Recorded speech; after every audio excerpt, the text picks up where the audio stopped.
कभी आपने खुद से यह सवाल पूछा है कि कुछ लोग बुरे से बुरे समय में भी टूटते नहीं हैं।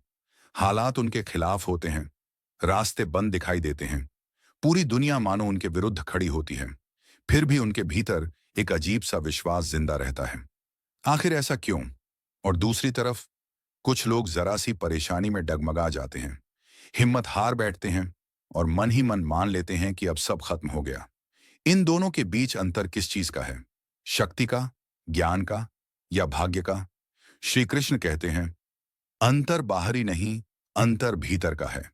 अंतर है मन के विश्वास का। लेकिन सवाल यह है, मन में अटूट विश्वास आता कहां से है? क्योंकि विश्वास कोई कपड़ा नहीं जो ओढ़ लिया जाए, ना ही कोई शब्द है जो बोल देने से सच बन जाए। विश्वास मन की उस अवस्था का नाम है जहां डर आपको चलाता नहीं, जहां परिस्थितियां आपके निर्णय तय नहीं करती। आज का इंसान सबसे ज्यादा इसी जगह पर हारता है। वो बाहर से मजबूत दिखता है, लेकिन भीतर से लगातार टूट रहा होता है। क्यों? क्योंकि उसका मन हर समय भविष्य के डर में या बीते हुए कल के बोझ में उलझा रहता है। गीता में कृष्ण अर्जुन से कहते हैं, जब मन इधर उधर भटकता है, तब उसे बार बार वापस लाओ। लेकिन हम क्या करते हैं? हम मन को डांटते हैं, कोसते हैं और फिर कहते हैं, मुझ में विश्वास नहीं है। सच ये है, विश्वास की कमी नहीं, दिशा की कमी होती है। जिस दिन मन को सही दिशा मिल जाती है, उसी दिन विश्वास अपने आप जन्म लेने लगता है। लेकिन इसके लिए एक सच्चाई स्वीकार करनी पड़ती है कि हम अक्सर भगवान पर नहीं, अपने डर पर ज्यादा विश्वास करते हैं। हम कहते कुछ हैं और भीतर सोचते कुछ और हैं। यहीं से मन कमजोर होता है, और कमजोर मन में कभी भी अटूट विश्वास नहीं टिक सकता। इसलिए विश्वास बनाने से पहले मन को समझना पड़ता है, क्योंकि जिसने अपने मन को जीत लिया, उसने संसार की आधी लड़ाई वैसे ही जीत ली। और यही से इस विषय की असली गहराई शुरू होती है। अब जरा रुक कर एक बात समझिए। मन कभी भी अकारण नहीं डगमगाता। जब भी मन हिलता है, उसके पीछे कोई ना कोई अधूरा विश्वास छुपा होता है। हम अक्सर कहते हैं, मुझे भगवान पर भरोसा है, लेकिन भीतर से हम ये भी सोचते रहते हैं, अगर सब ठीक नहीं हुआ तो? यहीं पर विश्वास टूटता है, क्योंकि विश्वास और संदेह एक साथ कभी नहीं रह सकते। गीता में कृष्ण साफ कहते हैं, संदेह करने वाला न इस लोक में सुख पाता है, न परलोक में शांति। लेकिन सवाल यह है, संदेह आता क्यों है? संदेह तब आता है जब हम परिणाम को अपने हाथ में रखना चाहते हैं। हम कर्म तो करते हैं, लेकिन भीतर ही भीतर फल की गिनती भी करते रहते हैं, और यही गिनती मन को भारी बना देती है। जिस दिन मन पर परिणाम का बोझ चढ़ जाता है, उसी दिन विश्वास धीरे धीरे कमजोर होने लगता है। अटूट विश्वास तभी जन्म लेता है जब इंसान ये मान ले, मेरे हाथ में मेहनत है, परिणाम नहीं। ये मान लेना हार नहीं है, बल्कि सबसे ऊंची समझ है। कृष्ण ने अर्जुन से युद्ध से पहले यही तो कहा था, तू युद्ध कर, पर जीत हार की चिंता छोड़ दे। क्योंकि जो इंसान चिंता छोड़ देता है, वो ही पूरी ताकत से कर्म कर पाता है। आज का मनुष्य यहीं पर गलती कर बैठता है। वो कर्म भी करता है और डर भी पालता है। वो आगे भी बढ़ता है और पीछे भी देखता है। और जो इंसान दो दिशाओं में एक साथ चलता है, वो कभी भी स्थिर विश्वास नहीं बना पाता। विश्वास के लिए मन का एकाग्र होना बहुत जरूरी है। जब मन हर समय दूसरों से तुलना करता है, तो वो खुद पर भरोसा खो देता है। किसी की सफलता देखकर जलना, किसी की प्रगति देखकर खुद को छोटा समझना, ये सब विश्वास के सबसे बड़े शत्रु हैं। जिस दिन आपने तुलना छोड़ दी, उसी दिन आपका मन हल्का होने लगेगा, और हल्का मन ही गहरे विश्वास का घर बनता है। याद रखिए, विश्वास शोर मचाकर नहीं आता। वो चुपचाप मन के भीतर जड़ें जमाता है, और जब वो पूरी तरह जम जाता है, तो हालात चाहे जैसे भी हों, मन डगमगाता नहीं। यहीं से हम उस मोड़ पर पहुंचते हैं जहां विश्वास आदत बनने लगता है, और यही सबसे जरूरी मोड़ है। अब यहां से एक बात बहुत ध्यान से समझिए, विश्वास किसी एक बड़े निर्णय से नहीं बनता। विश्वास बनता है छोटे छोटे दैनिक निर्णयों से। आप रोज क्या सोचते हैं, किस बात पर ध्यान देते हैं और किन बातों को नजरअंदाज करते हैं, यही तय करता है आपके मन की मजबूती। अधिकतर लोग बड़े संकट में तो भगवान को याद करते हैं, लेकिन सामान्य दिनों में अपने मन को अनुशासित नहीं रखते, और यही लापरवाही धीरे धीरे विश्वास को खोखला कर देती है।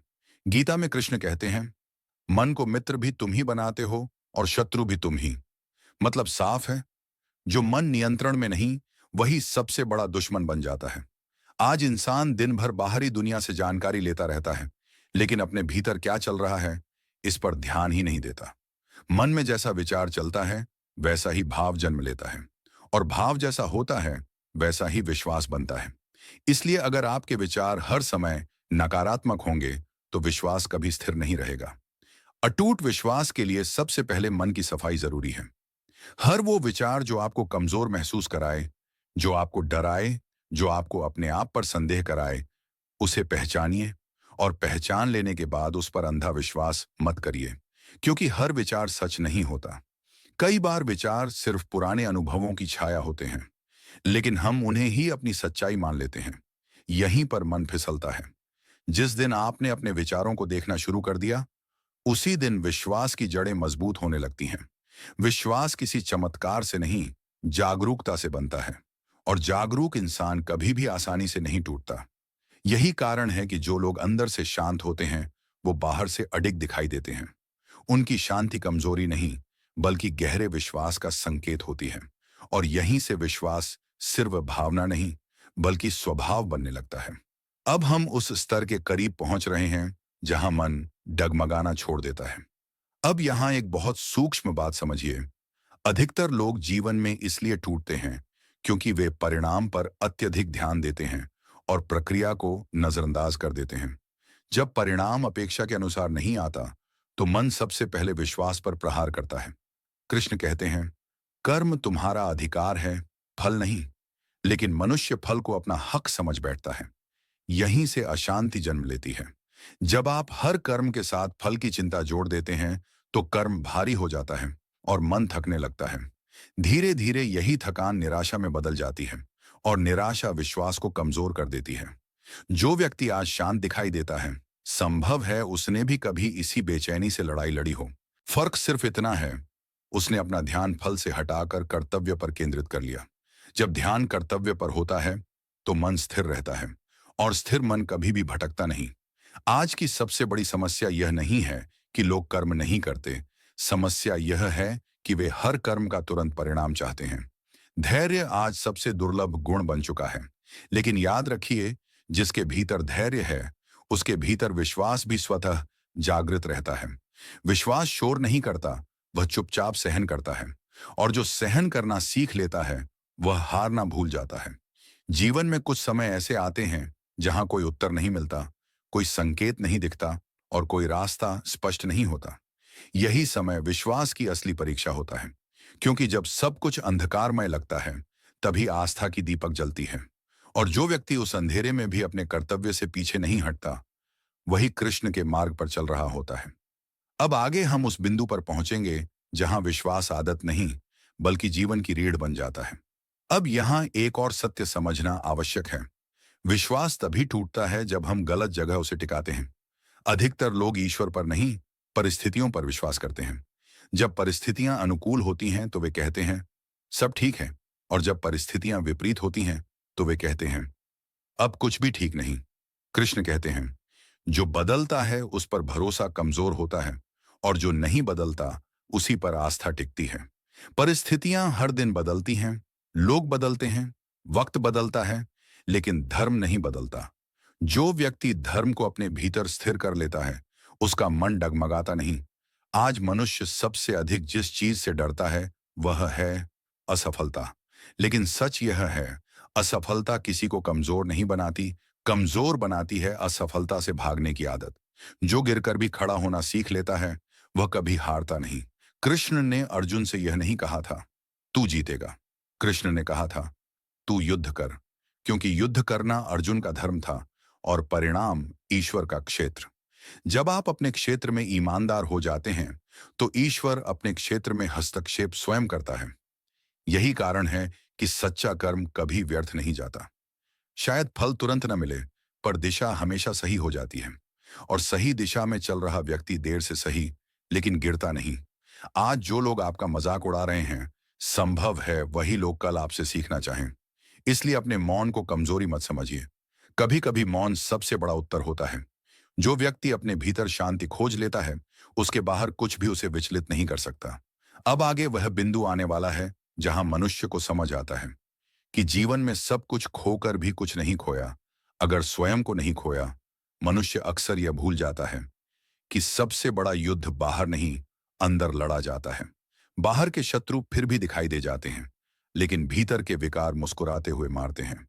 अहंकार, ईर्ष्या, क्रोध, लोभ, ये चारों मनुष्य को बिना शोर किए खोखला कर देते हैं। कृष्ण कहते हैं, जिसने अपने मन को जीत लिया, उसने संसार को जीत लिया। लेकिन मन को जीतना सबसे कठिन है, क्योंकि मन हमेशा सुख की ओर भागता है और धर्म अक्सर कठिनाई में छिपा होता है। आज की दुनिया तुरंत परिणाम चाहती है, बिना प्रतीक्षा, बिना धैर्य, बिना तपस्या। पर सत्य यह है, जो जल्दी मिलता है वह जल्दी खो भी जाता है, और जो संघर्ष के बाद मिलता है वह जीवन भर संभल कर रखा जाता है। कृष्ण ने कहा, धैर्य कमजोर का हथियार नहीं, बल्कि बलवान की पहचान है। जो व्यक्ति अपमान सह सकता है, वह विनाश से ऊपर उठ चुका होता है। आज लोग तुरंत प्रतिक्रिया देते हैं, पर सोचकर उत्तर देना भूल गए हैं। याद रखो, प्रतिक्रिया अक्सर पछतावे को जन्म देती है और उत्तर सम्मान को। कभी कभी जीवन में सबसे सही निर्णय कुछ न करना होता है।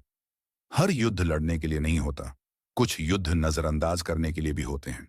कृष्ण कहते हैं, जो हर बात पर लड़ने लगे वह जीतने के योग्य नहीं रहता, और जो हर बात सहता जाए वह अपने आत्मसम्मान को मार देता है। इसीलिए समझदारी इसी में है, कहाँ झुकना है और कहाँ डट जाना है। जीवन इसी संतुलन का नाम है। जो इस संतुलन को समझ गया, उसके लिए कोई भी परिस्थिति असहनीय नहीं रहती। अब आगे वह सत्य आने वाला है, जिसे समझने के बाद मनुष्य लोगों से नहीं, अपने कर्मों से डरने लगता है। कर्म मनुष्य का सबसे सच्चा परिचय होता है। लोग आपके शब्द भूल सकते हैं, आपकी शक्ल भूल सकते हैं, लेकिन आपके कर्मों का फल कभी नहीं भूलते। कृष्ण कहते हैं, कर्म बीज की तरह होता है, आज बोया जाता है और कल या परसों फल देता है। इसीलिए कई बार मनुष्य पूछता है, मैं तो सही हूं, फिर मेरे साथ गलत क्यों हो रहा है? पर वह यह भूल जाता है, हर परिणाम तुरंत नहीं आता। कुछ कर्म वक्त लेते हैं, कुछ जन्म भी। जो आज आप सह रहे हो सकता है वह किसी पुराने कर्म की गूंज हो, और जो आज आप कर रहे हो वह आपके भविष्य की नींव बन रहा है। कृष्ण ने कहा, कर्म का कोई शॉर्टकट नहीं होता। ना दुआ कर्म से ऊपर है, ना पूजा कर्तव्य से बड़ी। यदि कर्म गलत है तो भक्ति भी सजा टाल नहीं सकती, और यदि कर्म सही है तो कोई भी आपका अहित नहीं कर सकता। आज लोग भगवान से फल मांगते हैं, पर कर्म करते समय भगवान को भूल जाते हैं। यही सबसे बड़ी भूल है, क्योंकि भगवान फल नहीं देखते, वह भाव और कर्तव्य देखते हैं। जो व्यक्ति अपने कर्तव्य से भागता है वह किस्मत को कोसता रहता है, और जो कर्तव्य निभाता है किस्मत खुद उसके पीछे चलती है। कृष्ण कहते हैं, भाग्य उसी का साथ देता है जो कर्म से भागता नहीं। इस संसार में सब कुछ हिसाब से चलता है। एक एक आंसू, एक एक मुस्कान, एक एक अपमान, जो आज तुम्हें तोड़ रहा है वही कल तुम्हें गड़ेगा। इसलिए शिकायत छोड़ो, संघर्ष स्वीकारो, क्योंकि कर्म का रास्ता कठिन जरूर है, पर यही रास्ता मुक्ति तक ले जाता है। अब आगे वह सत्य आने वाला है, जो रिश्तों, लोगों और विश्वास की असलियत दिखा देगा। अंत में कृष्ण बस इतना ही कहते हैं, इस संसार में सब कुछ हमेशा जैसा दिखता है वैसा होता नहीं। जो मुस्कुरा रहा है जरूरी नहीं वह सुखी हो, और जो चुप है जरूरी नहीं वह हार गया हो। असली युद्ध बाहर नहीं, अंदर लड़ा जाता है, और जो व्यक्ति अपने मन, अपने क्रोध, अपने अहंकार पर जीत हासिल कर लेता है वही वास्तविक विजेता होता है। कृष्ण ने युद्ध भूमि में हथियार नहीं उठाया, फिर भी जीत उनकी ही थी, क्योंकि जहां बुद्धि होती है वहां बल अपने आप झुक जाता है। इसीलिए कभी यह मत सोचो कि तुम अकेले हो। जब तुम सही कर्म कर रहे हो, चुपचाप संघर्ष कर रहे हो और किसी का बुरा नहीं चाह रहे, तब कृष्ण तुम्हारे साथ होते हैं। हो सकता है वह तुम्हें आज उत्तर न दें, पर वह तुम्हें कभी अधूरा नहीं छोड़ते। धैर्य रखो, कर्म करते रहो और परिणाम उन्हें सौंप दो, क्योंकि जिसे कृष्ण संभाल लेते हैं उसे दुनिया की कोई शक्ति तोड़ नहीं सकती। यदि यह ज्ञान आपके हृदय को छू गया हो तो इस वीडियो को लाइक जरूर करें, चैनल को सब्सक्राइब करें, ताकि ऐसा ही गूढ़, सच्चा और जीवन बदलने वाला ज्ञान आप तक लगातार पहुंचता रहे। और कमेंट में जय श्री कृष्ण लिखना ना भूलें। इस ज्ञान को अपने मित्रों, परिवार और उन लोगों तक अवश्य पहुंचाएं जिन्हें आज इस सत्य की जरूरत है।